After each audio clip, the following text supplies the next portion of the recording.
Olá, caríssimos irmãos e irmãs, sejam bem-vindos a mais um áudio aqui da Liturgia da Palavra, neste momento que temos para meditarmos a Palavra de Deus, de forma diária, e rezarmos para este mês de julho nas seguintes intenções. O mês de julho é dedicado ao preciosíssimo sangue de Cristo, E vamos dar início rezando o Alma de Cristo. Na sequência, rezamos também pelas intenções do Santo Padre o Papa Francisco para o mês de julho, da Rede Mundial de Oração do Papa, pelos idosos. Rezemos pelos idosos que representam as raízes e a memória de um povo, para que a sua experiência e a sua sabedoria ajudem os mais jovens a olhar o futuro com esperança e responsabilidade. E vamos dar início, então, fazendo o sinal de nossa fé. Pelo sinal da Santa Cruz, livrai-nos Deus Nosso Senhor de todos os nossos inimigos, em nome do Pai, do Filho e do Espírito Santo. Amém. Vamos rezar então de início o Alma de Cristo, dedicado ao mês de julho. Alma de Cristo, santificai-me. Corpo de Cristo, salvai-me. Sangue de Cristo, inebriai-me. Água do lado de Cristo, lavai-me. Paixão de Cristo, confortai-me. Ó bom Jesus, escutai-me. Dentro de vossas chagas, escondei-me. Não permitais que me separe de vós. Do espírito maligno, defendei-me. Na hora da morte, chamai-me, e mandai-me ir para vós, para que com vossos santos vos louve por todos os séculos dos séculos. Amém. Agora um Pai Nosso, uma Ave Maria e um Glória ao Pai, para as intenções do Papa Francisco, as intenções do Papa Emérito Bento XVI e para todo o nosso clero. Pai nosso que estais nos céus, santificado seja o vosso nome. Venha a nós o vosso reino. Seja feita a vossa vontade, assim na terra como no céu. O pão nosso de cada dia nos dai hoje. Perdoai-nos as nossas ofensas, assim como nós perdoamos a quem nos tem ofendido, e não nos deixeis cair em tentação, mas livrai-nos do mal. Amém. Ave Maria, cheia de graça, o Senhor é convosco, bendita sois vós entre as mulheres, e bendito é o fruto do vosso ventre, Jesus. Santa Maria, Mãe de Deus, rogai por nós, pecadores, agora e na hora de nossa morte. Amém. Glória ao Pai, ao Filho e ao Espírito Santo, como era no princípio, agora e sempre. Amém. E nesse dia 1º de julho de 2022, nós estamos na 13ª semana do Tempo Comum. A cor litúrgica é a branca. Deixa eu até ver o porquê que é branco. Apesar que hoje é a primeira sexta-feira do mês, dia 1º de julho. Então é dedicado ao Sagrado Coração de Jesus. Mas hoje é dia de São Galo. Deixa eu só ver por que está branco aqui no aplicativo da Canção Nova. Santo Arão. Mas não sei se esse é o motivo, tá? Não sei. Caso não seja branco, vai ser verde, tá bom, gente? Então, a primeira leitura de hoje, continuamos com a profecia de Amós, só que agora capítulo 8, versículos de 4 a 6 e de 9 a 12. Ouvi isto, vós que maltratais os humildes e causais a prostração dos pobres da terra. Vós que andais dizendo, quando passará a lua nova para vendermos bem a mercadoria? E o sábado, para darmos pronta saída ao trigo, para diminuir medidas, aumentar pesos e adulterar balanças, e dominar os pobres com dinheiro e os humildes com um par de sandálias, e para pôr à venda o refúgio do trigo. Acontecerá que naquele dia, diz o Senhor Deus, farei com que o sol se ponha ao meio-dia, e em pleno dia escureça a terra. Mudarei em luto vossas festas e em pranto todos os vossos cânticos. Farei vestir saco a todas as cinturas e tornarei calvas todas as cabeças. O país porá luto como por um filho único, e o final desse dia terminará em amargura. Eis que virão dias, assim diz o Senhor, em que enviarei fome sobre a terra. Não fome de pão nem sede de água, mas de ouvir a palavra do Senhor. Os homens vaguearão de um mar a outro mar, circulando do norte para o oriente, em busca da palavra do Senhor, mas não a encontrarão. Palavra do Senhor. O responsório de hoje é o Salmo 118, com o refrão: O homem não vive somente de pão, mas de toda a palavra da boca de Deus. Feliz o homem que observa seus preceitos e de todo o coração procura a Deus. De todo o coração eu vos procuro, não deixeis que eu abandone a vossa lei. O homem não vive somente de pão, mas de toda a palavra da boca de Deus. Minha alma se consome o tempo todo em desejar as vossas justas decisões. Escolhi seguir a trilha da verdade, diante de mim eu coloquei vossos preceitos. O homem não vive somente de pão, mas de toda a palavra da boca de Deus. Como anseio pelos vossos mandamentos, dai-me a vida, ó Senhor, porque sois justo. Abro a boca e aspiro largamente, pois estou ávido de vossos mandamentos. O homem não vive somente de pão, mas de toda a palavra da boca de Deus. Evangelho de hoje, Mateus 9, versículos de 9 a 13. E naquele tempo Jesus viu um homem chamado Mateus sentado na coletoria de impostos e disse-lhe: Segue-me. Ele se levantou e seguiu a Jesus. Enquanto Jesus estava à mesa em casa de Mateus, vieram muitos cobradores de impostos e pecadores e sentaram-se à mesa com Jesus e seus discípulos. Alguns fariseus viram isso e perguntaram aos discípulos: Por que vosso mestre come com os cobradores de impostos e pecadores? Jesus ouviu a pergunta e respondeu: Aqueles que têm saúde não precisam de médicos, mas sim os doentes. Aprendei, pois, o que significa quero misericórdia e não sacrifício. De fato, eu não vim para chamar os justos, mas os pecadores. Palavra da salvação. Aqui termina a liturgia da palavra e vamos recordar o evangelho desse último domingo, dia 26 de junho. Foi Lucas 9, versículos 51 a 62. E como prometido, desde ontem, eu vou fazer a leitura de um novo livro, tá? Para este mês do preciosíssimo sangue de Cristo, como eu falei na introdução. Primeiro eu vou fazer uma indicação complementar do livro da Santa Gertrudes de Elfta, Mensagem da Misericórdia Divina, que eu passei praticamente o mês inteiro declamando o livro. Tem um outro livro da editora Subiaco, mesma editora da Mensagem da Misericórdia Divina, Gertrudes de Elfta, Vida e Exercícios Espirituais. Esse material é bom porque tem mais uma parte da biografia dela, como que ela escreveu o livro A Vida e Exercícios Espirituais, tá? Então, para quem não conhece, quer conhecer mais sobre essa santa, eu sugiro ter os dois. Se você quer comprar a Mensagem da Misericórdia Divina, vai ter que levar também o Vida e Exercícios Espirituais. Não é muito barato, tá? Eu consegui esse material pela editora e livraria Martíria, que entrega para todo o Brasil. Eu falo isso porque às vezes eu instigo vocês a lerem, mas o material não é muito barato, né? Mas entre comprar uma bobeira, ver um filme aí do Tom Cruise e essas coisas, eu sugiro que compre o livro se você tem interesse. Mas eu não vou falar esse mês do Vida e Exercícios Espirituais da Santa Gertrudes, talvez em outro momento. Para esse mês de julho, eu vou começar um capítulo do livro A Ciência da Cruz, de Santa Edith Stein ou Santa Teresa Benedita da Cruz, tá? Esse material, infelizmente, já está esgotado, tá? E provavelmente você vai encontrar em sebo e não vai achar tão barato também. Então, se você tem acesso a alguns grupos, tem grupos, eu não vou citar, porque se eu citar, aí vão bloquear o grupo, né? Eu participo de um grupo, não vou citar onde, porque é proibido, gente, você não pode, mesmo estando esgotado, você não pode ficar repassando livro assim, PDF. Mas eu participo de um grupo que eu recebo links assim para fazer download. Já dei de presente os links também para algumas pessoas. Assim, o link não. O link para ele fazer para a pessoa baixar o PDF. Mas eu não falo a mina. Vocês vão ter que descobrir sozinho, tá? Não é nada daqueles grupos também de biblioteca virtual. É um grupo sério, nunca vem vírus assim. Mas infelizmente eu não posso nem citar da onde que eu pego, porque corro o risco de aí eu ficar sem, né? Ai, mas você tá sendo egoísta. Prefiro. Prefiro porque, assim, é o trabalho da pessoa. A pessoa tá fazendo um bom trabalho, inclusive traduzindo livros em espanhol, em inglês, tudo. E muito louvável, né? E é material riquíssimo, assim, mas não tem como eu falar. Porque eu sei que vai ser punido, vai ser banido. Desculpa aí, gente, né? Mas, assim, se você conhece, baixa o livro A Ciência da Cruz, ou compre. Ou se você conhece alguém da editora Loyola, pelo amor de Deus, ou de alguma outra editora, peça para reimprimir, né? Esse material tá deixa eu ver. É de 2004, ó, mas eu comprei há poucos anos atrás em sebo.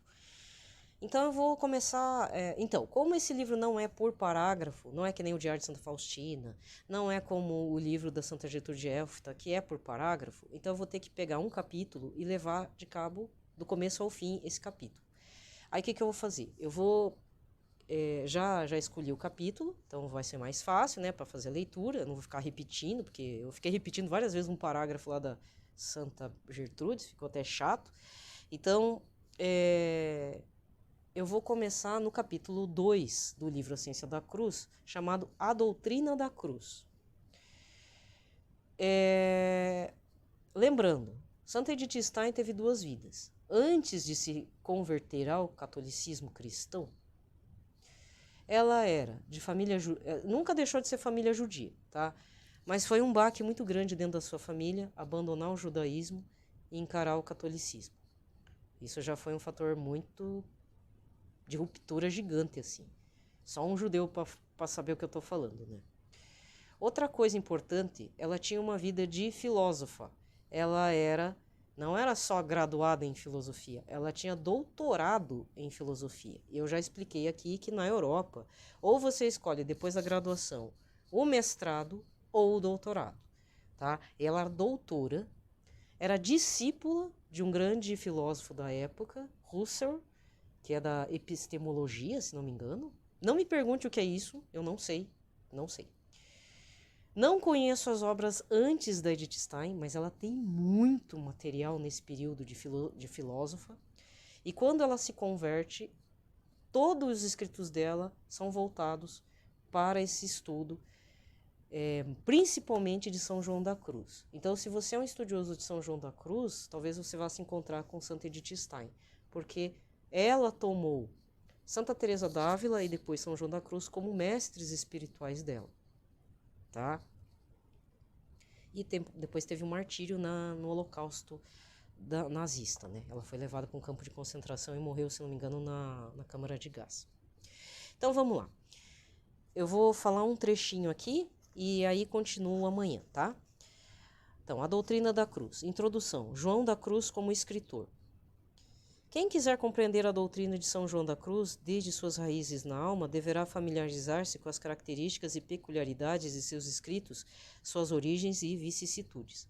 Sendo que São João da Cruz foi declarado doutor pela Santa Igreja, e quem desejar esclarecer-se sobre questões de mística no âmbito da doutrina católica, deverá a ele se dirigir.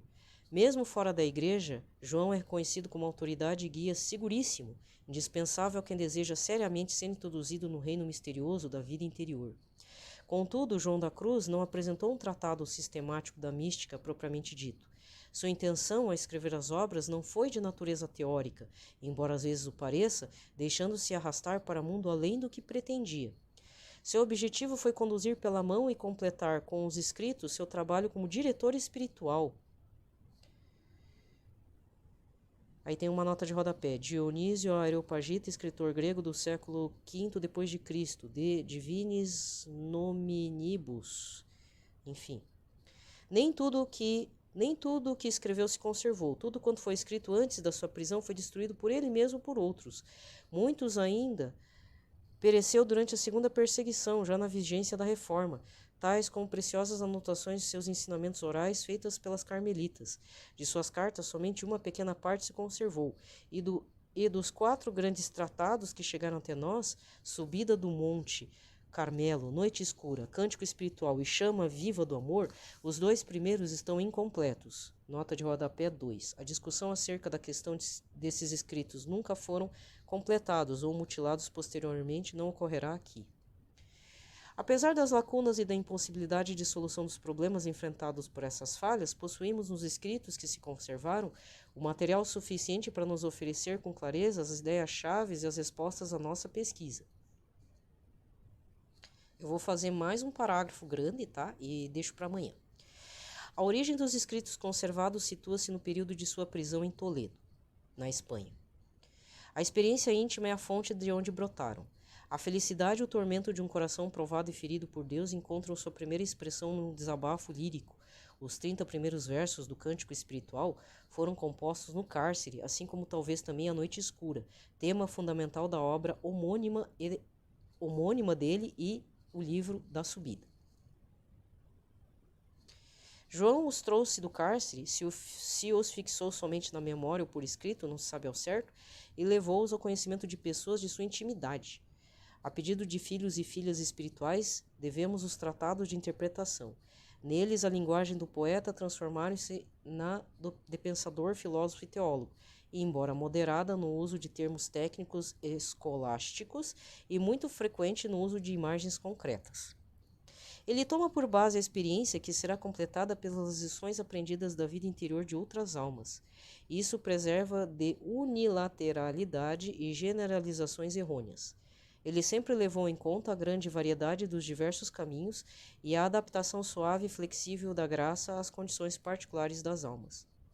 A Sagrada Escritura se constituiu para ele fonte sempre viva de ensinamentos sobre as leis da vida interior. Nela encontra confirmação segura do que já lhe era familiar pela própria experiência interior.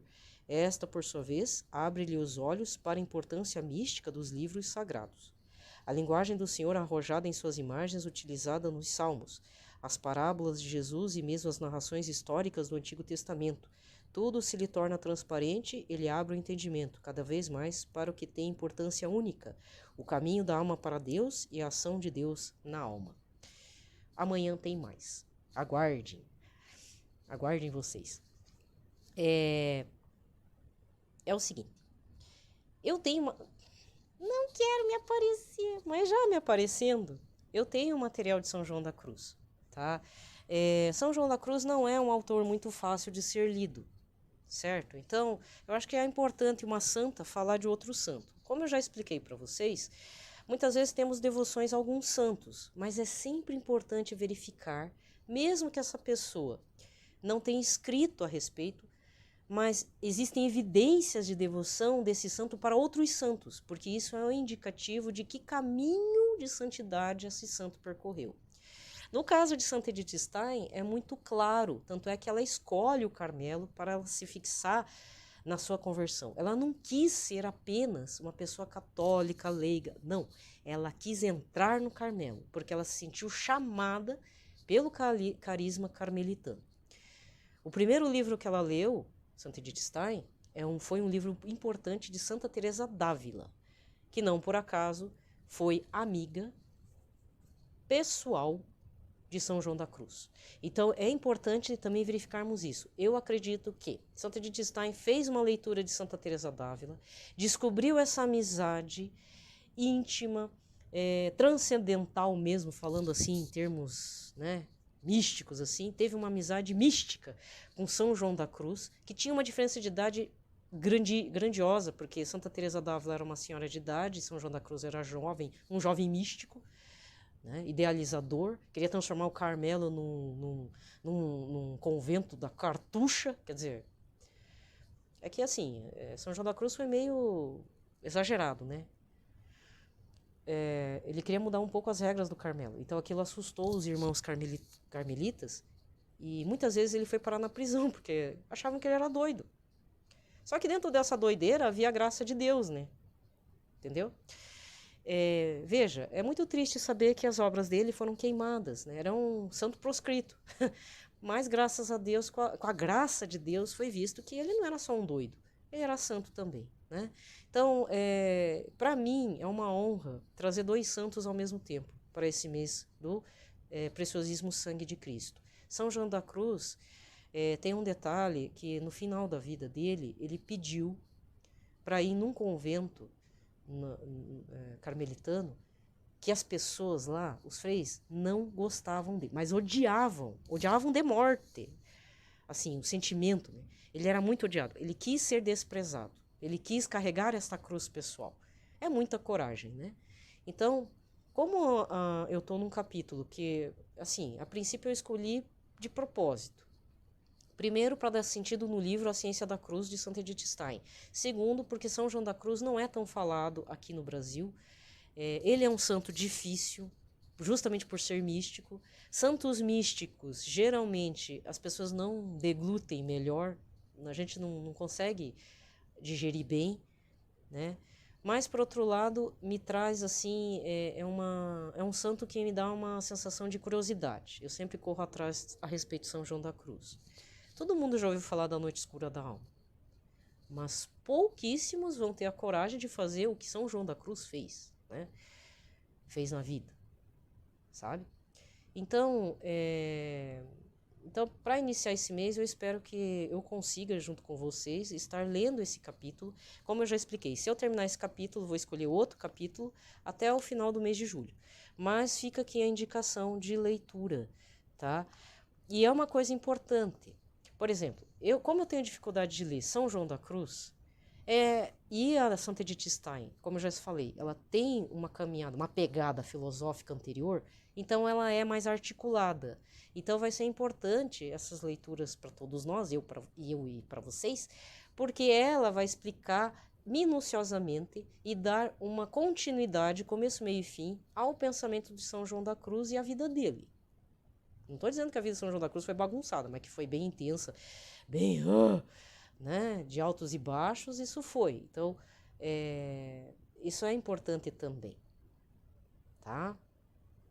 São poucos os santos que colocam, assim, os mestres, o diretor espiritual. E é uma honra, né, dizer que São João da Cruz é um diretor espiritual por excelência. Porque, desculpa falar, no meio católico tem gente que não vai acreditar nisso, né? Só que São João da Cruz é o doutor da igreja, né? Então, se você gosta do carisma carmelitano, gosta de Santa Teresa d'Ávila, já leu muita coisa de Santa Teresa d'Ávila, conhece de cabo a rabo a vida de Santa Teresa d'Ávila, desculpa, você ainda tá um pouco falhado aí. Quem sou eu para julgar? É você, né? Mas você que estuda Santa Teresa d'Ávila e não bebeu nem um tiquinho dos livros, das obras de São João da Cruz, então temos um gravíssimo problema. Porque como eles eram amigos, muita coisa, eles estavam se conversando. Eles trocavam ideias. É a mesma coisa falar de São Francisco de Assis e não falar de Santa Clara de Assis. Ou você fala de Santa Clara de Assis, mas esquece de São Francisco de Assis. Porque os dois eram amigos. Tanto é que os dois têm escritos. São Francisco de Assis, são poucos os escritos dele, mas também aquela vida mística intensa, né? E Santa Clara tem os escritos dela. Então não dá para dissociar um do outro. Penso eu. Não sei se você está entendendo onde eu quero chegar. Mas acho que sim, né? Não tem como dissociar essas duas pessoas assim, não, Santa Clara é uma coisa, São Francisco... Sim, tiveram as suas vidas, cada um levou a sua vida. Por outro lado, um admirava o outro. Eu chamo assim casais santos. É uma amizade entre pessoas de sexos diferentes, né? Eu não vou chamar de gênero. Tem sexualidades diferentes, mas que se interrelacionavam, assim. A vida, digamos assim, íntima entre eles, ela era falar de Jesus, falar de Deus, né? Então existem muitos casos. Por exemplo, São Bento com a irmã dele. Uma ligação extremamente forte, né? Então, essas ligações de amizade entre pessoas diferentes, né, de sexos diferentes, eu acho bonito, porque é um exemplo de casais que viviam o céu aqui na Terra. É um exemplo. É o que nós vamos viver lá. Por isso que Jesus fala, lá não vai ter essa sexualidade. Ninguém vai ser marido e esposa de ninguém. Então, esses casais... E ainda discutiam ideias, agregava na vida do outro e tudo. Isso é um exemplo do que a gente pode viver lá no Reino dos Céus, na questão da nossa suposta sexualidade, que não vai ter, né? Vai ser como anjos. É isso. É conversar, é sentir o prazer de estar com a pessoa por estar falando de Cristo, entende? Então, eu conheço gente que não entende, por exemplo, a amizade entre homem e mulher. É possível? Eu tive colegas e amigos, né? E a gente discutia os mais variados assuntos e nunca redundou num ato físico. E também se redundou, não vou contar, né?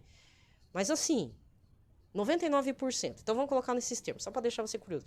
99% dos casos é uma situação fraterna. Eu tenho irmãos, conversava com eles como irmãos. Nunca precisei de fazer nada, nem para tirar lasquinha. E quando eu falo tirar lasquinha, dar um abraço e tal, dar um beijo. Não é isso. Nunca aconteceu, nunca me passou pela cabeça. Não estou dizendo que isso me torna santa. Agora, eu já conversei com gente, tanto homens quanto mulheres, que tinham um pensamento, desculpa falar, rasteiro. Eu não acredito em amizade entre homem e mulher, porque no final sempre redunda alguma coisa. Ou seja, não é que o outro vai fazer, ele vai fazer. Me passou isso, por isso que eu falo, é um pensamento rasteiro. Rasteiro, baixo mesmo. Por quê? Ele ou ela não tem capacidade de segurar a sua sexualidade porque vai sentir prazer. Eu acho que eu vou querer fazer coisa com a pessoa. Malícia, né? Não tem noção. O que é isso? É bicho agora? Então todo mundo virando bicho, né, gente? Tem as relações, estão todas... Não vou nem falar nada. Casos incestuosos, relacionamentos incestuosos. É um querendo furar os olhos do outro por conta de homem e mulher, dos outros. Então, a coisa tá feia, né? Mas eu digo isso. Existe eu coloco sempre esse olhar. A amizade entre homens e mulheres, ela é possível. Por isso que, por exemplo, existe a Canção Nova, existe a Comunidade Pantocrátor, existe a Arca da Aliança, entendeu? Só que é preciso a gente segurar essa vontade, porque às vezes a gente tem o desejo pela pessoa, né? O problema é o que eu faço com esse desejo, se vou direcionar com a pessoa. Mas se eu ainda quero manter um relacionamento mínimo, né, de uma troca de ideias, fazer com que a pessoa cresça, que não se perca aí os pecados mortal da vida, que eu desejo bem para ela, isso já é um relacionamento importante, porque a gente quer que a pessoa até pode passar na minha frente lá no céu, por favor, entre primeiro você lá no futuro, entendeu? Então isso é ser amigo, isso ser amiga para Jesus e com a pessoa. Pronto, falei. Se você não... É que nem essas pessoas que acham que é impossível ter esse tipo de amizade, desculpa, você não tá certo, não. Então eu sugiro, não precisa ouvir o que eu estou falando ou seguir o que eu estou falando, mas procure essas amizades santas. Santa Clara e São Francisco de Assis, os irmãos lá, São Bento, e esqueci o nome da irmã dele, tem até a data dela, Santa Teresa d'Ávila, São João da Cruz, 2 doutores da igreja, quer mais? Tem outros casos de santos de sexos diferentes. E essa questão de o santo que você está lendo. Qual que é o santo que direciona a vida espiritual dele para Cristo? Santa Teresinha, eu acredito que tenha sido Santa Joana d'Arc, uma das santas. Lógico que todos têm Nossa Senhora. Lógico. Mas, além de Nossa Senhora, além de São José, que são os 2 santos base, né, para a nossa caminhada, os outros, quem eles bebiam? Quem eles tinham testemunho de fé? Pode até ser santos que não escreveram nada, mas deram um grande testemunho. Quem eram? Isso é muito importante. Muito. Para mim é muito importante. Não é só curiosidade. Porque aí você corre atrás daquele santo, do santo da sua preferência, da sua devoção. Aí você vai lá e vê o que fez aquele seu santo de devoção se guiar pela santidade. Isso já é uma grande coisa. E fora, né, que depois você pode dizer e divulgar esses santos. Às vezes são santos que precisam ser divulgados, redivulgados, né? Eu sempre falo de Santo Antônio. Hoje eu ouço falar muito de Santo Antônio. Mas Santo Antônio era o quê? É o santo do santo casamenteiro. Para, né, gente? Até São João Batista precisa ser revisto. Quantos outros santos? Muitos santos precisam ser revistos. Não pode cair nessa bobeirinha de santo casamenteiro, santas causas impossíveis, santa das dívidas, santa... Não, são santos na graça de Deus que fizeram o impossível acontecer. Então a gente precisa fazer a restauração da dignidade dos santos. Quem sou eu, né, na fila do pão? Quem sou eu na fila do céu? Ixi, tô bem longe, né? Eu e você, certo? Bom, eu tô falando isso e vou fechar com essa para esse mês de julho. Tem um canal, eu acho que não é aqui de Curitiba. Aí trouxeram de novo o nome do vereador cassado Renato Freitas.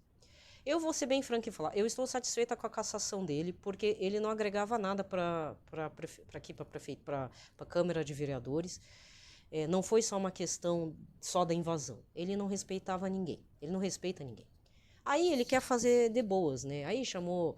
Parece que ele foi na igreja, chamou Leonardo Boff, chamou um monte chamou outros bispos. O negócio foi uma bagunça, eu não quis nem saber. E também não quero criticar o canal do Instagram que fez esse alerta, tá? Eu só digo o seguinte, não gaste suas energias, caro influenciador católico, numa suposta correção fraterna que vai pegar mal para todo mundo, para você e para a pessoa caçada que é o Renato Freitas. Não estou dizendo também passar pano na cabeça dele. Não é isso. Ele precisa da conversão? Precisa, mas para isso a gente precisa também fazer um sacrifício aí em prol dessa pessoa. E em todas as outras.